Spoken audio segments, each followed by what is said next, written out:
सोचिए आप एक नॉर्मल लाइफ जी रहे हो, सब कुछ मैनेजेबल लग रहा है, लेकिन एक दिन एक अनएक्सपेक्टेड फ़ोन कॉल आती है जो आपकी पूरी दुनिया हिला देती है। पास के अधूरे रिश्ते, अनरिजॉल्व कॉन्फ्लिक्ट्स और भूली बिसरी कहानियाँ एक एक करके वापस आने लगती हैं। जिन लोगों को आपने कब का भुला दिया था, वही आपकी ज़िंदगी का हिस्सा बनने लगते हैं। एक ऐसी कहानी जो आपको इमोशनली कनेक्ट करेगी और सोचने पर मजबूर कर देगी। वी ऑल लिव हियर, जिसे जो मोइस ने लिखा है, एक इमोशनल फैमिली ड्रामा है जो रिलेशनशिप, स्ट्रगल और सेकेंड चांसेस की कहानी है। कहानी की प्रोटोगनिस्ट है लीला कैनेडी, एक सिंगल मदर जो अपनी दो बेटियों मैसी और रूबी के साथ एक नया जीवन शुरू करने की कोशिश कर रही हैं। उसकी माँ की रीसेंट डेथ उसके लिए एक बड़ा इमोशनल झटका होता है। उसका एक्स हस्बैंड एरॉन उससे पहले ही अलग हो चुका है और अब वो अपनी बेटियों के साथ एक स्टेबल लाइफ बनाना चाहती है, लेकिन ये सब कुछ ईजी नहीं है क्योंकि उसके सामने एक के बाद एक नए चैलेंजेस आने लगते हैं। लीला का स्टेप फादर टॉबी, जिसे वो कभी अपना मान ही नहीं पाई थी, उसके साथ रहने आ जाता है। टॉबी और लीला के बीच हमेशा से एक इमोशनल डिस्टेंस रहा है और अब उसका घर आना नई कॉन्फ्लिक्ट्स क्रिएट करता है। जैसे ही लीला अपनी लाइफ को स्टेबल करने की सोच रही होती है, उसका एक्स हस्बैंड एरॉन वापस आता है और इस बार उसकी नई पार्टनर सारा प्रेग्नेंट होती है।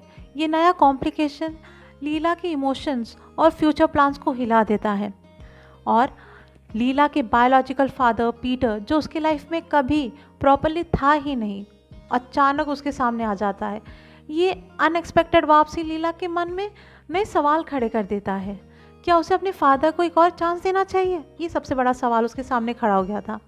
एक तरफ इमोशनल बैगेज, दूसरी तरफ फाइनेंशियल स्ट्रगल्स। लीला को अपने बिखरे हुए रिश्तों को समेटने के साथ साथ अपने करियर और बेटियों की फ्यूचर के बारे में भी सोचना है। दोस्तों, ये कहानी सिर्फ फैमिली कॉम्प्लिकेशन तक सीमित नहीं है, ये एक औरत के सेल्फ ग्रोथ और एम्पावरमेंट का भी सफ़र है। लीला ग्रेजुअली एक्सेप्ट करती है कि पास्ट को बदला नहीं जा सकता, लेकिन फ्यूचर को बेटर बनाया जा सकता है। वो अपनी लाइफ के लिए खुद डिसीजन लेना सीखती है, बिना किसी और के इन्फ्लुएंस के। उसे समझ आता है कि खून का रिश्ता फैमिली डिफाइन नहीं करता। जो आपके साथ खड़े होते हैं वही सच में अपने होते हैं। मैसी और रूबी की अपब्रिंगिंग लीला के लिए सबसे इम्पॉर्टेंट है। वो चाहती है कि उन्हें एक स्टेबल और लविंग एनवायरनमेंट मिले जो उसके चाइल्डहुड से बेटर हो। दोस्तों, जैसे हम अपने लाइफ के हीरो हैं, ठीक उसी तरह लीला भी अपनी इस कहानी में हीरो है। और ठीक उसके लाइफ में जो साइड कैरेक्टर्स हैं, जैसे सारा, टॉबी और पीटर, हम देखेंगे कैसे उनका इम्पैक्ट लीला के लाइफ में हुआ है। सारा, जो एरॉन की नई पार्टनर है, उसका प्रेजेंस लीला के लिए एक अनकंफर्टेबल रियलिटी है जो उसको दिखाता है कि लाइफ बदल चुकी है और उसे भी आगे बढ़ना होगा।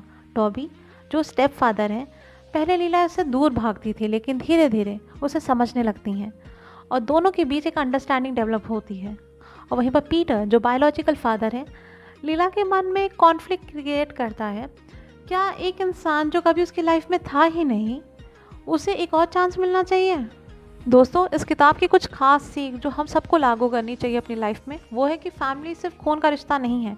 सच्ची फैमिली वही होती है जो आपको एक्सेप्ट करे और सपोर्ट भी करे, चाहे रिश्ता बायोलॉजिकल हो या नहीं।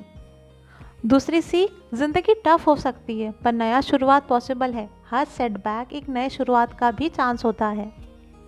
तीसरी लर्निंग, सेल्फ रिस्पेक्ट और इंडिपेंडेंस। किसी भी सिचुएशन में अपनी सेल्फ रिस्पेक्ट कॉम्प्रोमाइज़ नहीं करनी चाहिए। फोर्थ लर्निंग, पास से भागना नहीं है, हमें उसे एक्सेप्ट करना है। जब तक हम अपने पास को एक्सेप्ट नहीं करते, तब हम अपने फ्यूचर को प्रॉपर्ली शेप भी नहीं कर पाएंगे। फिफ्थ लर्निंग जो इस बुक से हमें मिल रही है, वो है पेरेंटिंग की कॉम्प्लेक्सिटी। बच्चों की अपब्रिंगिंग सिर्फ एक इंसान का काम नहीं होता, इसमें कई लोगों का कंट्रीब्यूशन भी होता है। जैसे एक फैमिली का इम्पोर्टेंस इस बुक में बहुत ही सिंपल वे में समझाया गया है। जो मोइस का ये नोवेल एक डीपली इमोशनल और रिलेटेबल स्टोरी है जो फैमिली, लाइफ और सेल्फ ग्रोथ को एक्सप्लोर करती है। कहानी ये दिखाती है कि घर सिर्फ एक जगह नहीं है, बल्कि इमोशन और रिश्तों का एक कॉम्प्लेक्स नेटवर्क है। अगर आपको डीप, इमोशनल और स्ट्रॉन्ग फीमेल कैरेक्टर्स वाली स्टोरीज पसंद हैं, तो ये बुक आपके लिए परफेक्ट है। अगर ये समरी पसंद आई हो तो लाइक, शेयर और सब्सक्राइब करना मत भूलें। आपके एक सपोर्ट से और भी अमेजिंग बुक समरीज आप तक पहुंचेंगे। मिलते हैं नेक्स्ट वीडियो में।